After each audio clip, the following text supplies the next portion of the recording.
না করে দিছি তো তখন তো আমি আহারে ওই কি একটা মার দিব মানে চুপ মানে এটা এখন চুপ থাকে না ও তো হাঁটবেও কেন বুঝো না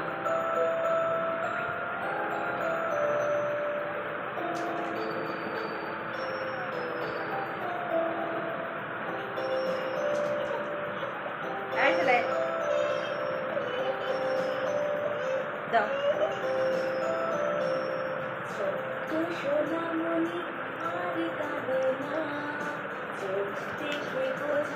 গেছে বড় কাকা বছরে ফুফুরে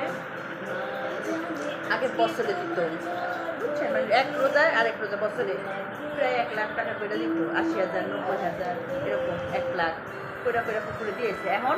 ফুফুরে আর হেডা দেয় না ফুফুরে এখন মাসে মাসে 3,000 টাকা করে দেয় 3,000 টাকা করে দিলে কত টাকা এই মাস বছরে খালা মা 36,000 টাকা কত দিব মা একজনের বান্ডার থেকে কত দিব আপনাদের সবার সব বনে করে দেয় এখন যে যে বোনেরা আছে দেখেন কেমন ভয় দেখায় আমাকে রয়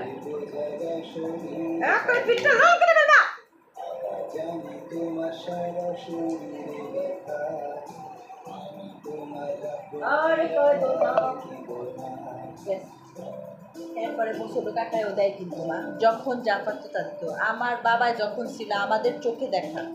ফুফু আইতে একটা বা দিত পরে যে আপু বাসায় তো পরে বেবি ফারুকের কেউ আমার একটু মাছ কিনে দিত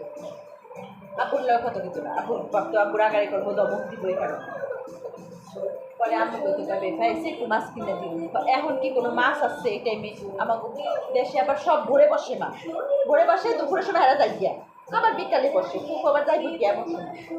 এমন করে কম দেয় নেই মা এরপরে আম্মু ফ্রিজ থেকে আমাদের চোখে দেখা আমরা যদি একটু দেখতাম যে আমার দাদা যদি ফুল লাগে আমার মায়ের খারাপ করতো আমার কইতে কোনো অসুবিধা ছিল না মা কোনো দিন দেখি নাই গেল এরপরে মনে করেন যে এই জায়গা যে বোলার যে জায়গা সেই জায়গা বড় কাকে কিনে দিচ্ছে সেই জায়গা বড় কাকে কিনে দিচ্ছে পুকুরে সব পুকুরে আমার সোনিয়ার আম্মু কন বড় আমার সব পুকুরে জায়গা কিনে দিচ্ছে আমার চাচাই থাকার জন্য ঘর ওঠানোর জন্য তাহলে আর কত করতো মা কম তো করতেছে না এখন কোন বছরে বলে কোনো ধান পাত কিছু হয় না বুঝছেন ভাতের চালও ছিল না ফুফুর জমিতে শুধু 14 মন 15 মন ধান হচ্ছে তাদের বিশাল নামুর লাগে কত